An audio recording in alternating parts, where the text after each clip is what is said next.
सब लोग large cap flexi cap के पीछे भाग रहे हैं, लेकिन ये फंड पिछले 5 साल में सबको पछाड़ दिया है और अपने कैटेगरी का किंग बना हुआ है। जी हाँ, इस फंड में आप आज से 10 साल पहले 10,000 की एसआईपी शुरू कर दिए होते तो आज यहाँ पर 31 लाख रुपए का फंड बन गया होता। अगर आप इस फंड में 5 साल पहले 10,000 की एसआईपी शुरू कर दिए होते तो आज यहाँ पे 9,06,000 का फंड बन गया होता। रिटर्न की बात करें तो आप स्क्रीन पर देख सकते हैं, इस फंड ने 10 साल में 16.80% का रिटर्न दिया है, 7 साल में 17.23% का रिटर्न दिया है। 5 साल की रिटर्न की बात करें तो 21% का जबरदस्त रिटर्न दिया है और 3 साल की रिटर्न की बात करें तो 19.81% का रिटर्न देखने को मिल रहा है और 2 साल में भी यहाँ पर लगभग 5.79% का रिटर्न है। 1 साल में भी यहाँ पर देखो तो 2.91% का रिटर्न है। अब देखो इस फंड का 3 साल 5 साल का तगड़ा रिटर्न देखने को मिल रहा है और ये फंड जबरदस्त रिटर्न बनाकर अपने इन्वेस्टर को दे रहा है। तो आखिर ये कौन सा फंड है? मैं बात कर रहा हूं Nippon India multi cap fund की। जी हाँ, इस फंड में आप मिनिमम 100 रुपए से एसआईपी की शुरुआत कर सकते हैं। इस फंड के मैं रेटिंग की बात करूं तो 4 स्टार की रेटिंग है और इस फंड का फंड साइज 52,634 करोड़ का हो चुका है। क्योंकि इस मल्टी कैप फंड में इन्वेस्टर उरेल के पैसा डाल रहे हैं और ये मल्टी कैप फंड अपने कैटेगरी का किंग बना हुआ है। जिया मल्टी कैप कैटेगरी में सारे फंड को पछाड़कर Nippon India multi cap fund इस कैटेगरी का किंग बना हुआ है और पिछले 3 साल 5 साल में छप्पर फाड़ रिटर्न दिया है और सारे फंड को अपने पीछे छोड़ दिया है। अगर मैं मल्टी कैप कैटेगरी के दूसरा टॉप फंड की बात करूं तो आप देख सकते हो महिंद्रा मेनुलाइफ मल्टी कैप फंड है। इस फंड में अगर आप आज से 5 साल पहले 10,000 की एसआईपी शुरू कर दिए होते तो आज आपका यहां पर लगभग 9 लाख रुपए का फंड बन गया होता। रिटर्न की बात करें तो आप देख सकते हैं 7 साल में 20.73% का रिटर्न दिया है, 5 साल में 18.46% का रिटर्न दिया है। 3 साल की रिटर्न की बात करें तो यहाँ पर 21.73% का रिटर्न देखने को मिल रहा है और 2 साल में भी 8.47% का रिटर्न है और 1 साल में भी 10.25% का तगड़ा रिटर्न बनाकर दिया है। तो कमाल का रिटर्न दे रहा है ये फंड। जी हाँ, इस फंड में आप देख सकते हो रेटिंग की बात करें तो 4 स्टार की रेटिंग है और फंड साइज की बात करें तो 6,438 करोड़ का इसका फंड साइज है। इस फंड में मिनिमम 500 रुपए से एसआईपी की शुरुआत की जा सकती है। चलिए, अगर मैं मल्टी कैप कैटेगरी के तीसरा टॉप फंड की बात करूं तो आप स्क्रीन पर देख सकते हैं, वो फंड है आईसीआईसी का मल्टी कैप फंड।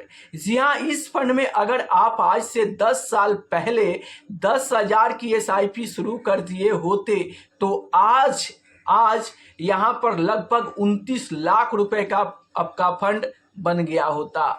रिटर्न की बात करें तो आप स्क्रीन पर देख सकते हैं, इस फंड ने 10 साल में 16.39% का रिटर्न दिया है, 7 साल में भी 16.89% का रिटर्न दिया है। 5 साल की रिटर्न की बात करूं तो 17.65% का रिटर्न है, 3 नंबर पर रैंक कर रहा है। वहीं पर 3 साल की रिटर्न की बात करूं तो 20.72% का रिटर्न दिया है और यहां पर 7वें नंबर पे रैंक कर रहा है। 2 साल में भी इस फंड ने 9.5% का रिटर्न दिया है और 1 साल में भी इस फंड ने 7.5% का रिटर्न बनाकर अपने इन्वेस्टर को दिया है। और इस फंड में अगर आप चाहे तो मिनिमम 100 रुपए से भी एसआईपी की शुरुआत कर सकते हैं। और इस फंड का भी रेटिंग की बात करूं तो 4 स्टार की रेटिंग है। फंड साइज की बात करूं तो आप देख सकते हो यहाँ पर 16,997 करोड़ का इसका फंड साइज है। अब चलिए मैं आपको फाइनली बता दूं कि आखिर मल्टी कैप फंड में कैसे इन्वेस्टर को इन्वेस्ट करना चाहिए और कैसे इन्वेस्टर को मल्टी कैप फंड से दूरी बनाकर रहना चाहिए। देखिए, अगर आप लॉन्ग टर्म इन्वेस्टर हो और आप तगड़ा वेल्थ बनाना चाहते हो तो देखो स्मॉल कैप के पीछे जाना चाहिए। क्यों? क्योंकि स्मॉल कैप में वो पोटेंशियल होता है जो लंबे समय में आपके पैसे पे ज़्यादा पैसा बनाकर देने का दम रखता है। याद रहे कि स्मॉल कैप ज़्यादा रिस्की होने के साथ साथ ज़्यादा पैसा बनाने का भी दम रखता है। तो ज़्यादा रिस्क के साथ सबसे ज़्यादा पैसा स्मॉल कैप में बन सकता है। स्मॉल कैप से कम पैसा मिड कैप फंड में बनेंगे और मिड कैप से कम पैसा आपको यहाँ पर फ्लेक्सी कैप मल्टी कैप में बनेंगे। क्यों?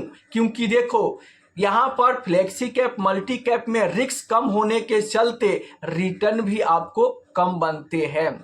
आप यहाँ पर 3 साल 5 साल का रिटर्न तो Nippon India multi cap fund का आप 5 साल का रिटर्न देख रहे हो 21%, लेकिन जैसे जैसे आप 10 साल में जाओगे तो इसका रिटर्न आपको कम देखने लगेंगे और स्मॉल कैप का रिटर्न आपको ज़्यादा देखने लगेंगे।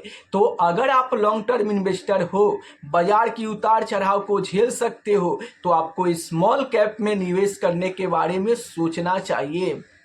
क्यों? क्योंकि वहाँ पे ज़्यादा उतार चढ़ाव के चलते, ज़्यादा रिस्की होने के चलते अगर आप 10 साल भी इन्वेस्टेड रहते हो तो ज़्यादा पैसा स्मॉल कैप में बनेगा और स्मॉल कैप से कम टेंशन कम पैसा मिड कैप में बनेगा और मिड कैप से भी कम टेंशन फ्लेक्सी कैप में है और उससे भी पैसा भी कम बनेगा। और यहाँ पर मल्टी कैप की मैं बात करूँ तो टेंशन कम है लेकिन पैसा भी कम बनेगा। तो अब फाइनली आपको डिसीजन लेना है कि आप कम टेंशन के साथ, कम रिस्क के साथ कम रिटर्न बनाना चाहते हो या हाई रिस्क लेकर हाई रिटर्न बनाना चाहते हो। जब भी आप निवेश करने जाए तो आप अपने रिस्क कैपेसिटी को देखो कि आप कितने साल के लिए निवेश कर रहे हो। अगर आप सिर्फ 5 साल के लिए ही निवेश करना चाहते हो तब जाकर आपको यहाँ पर फ्लेक्सी कैप मल्टी कैप में निवेश करने के बारे में सोचना चाहिए। अगर आप 7 से 8 साल के लिए निवेश करना चाहते हो तब आपको यहाँ पर मिड कैप म्यूचुअल फंड में निवेश करने के बारे में सोचना चाहिए।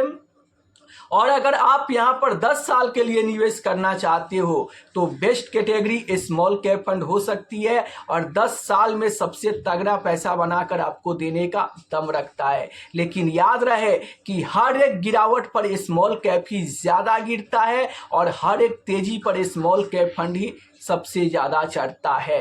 तो अगर आप बाजार की वोलेटिलिटी को झेल सकते हो, उतार चढ़ाव को देख सकते हो, तो लंबे समय में सारे कैटेगरी को पछाड़कर स्मॉल कैप ही आगे रहेगा।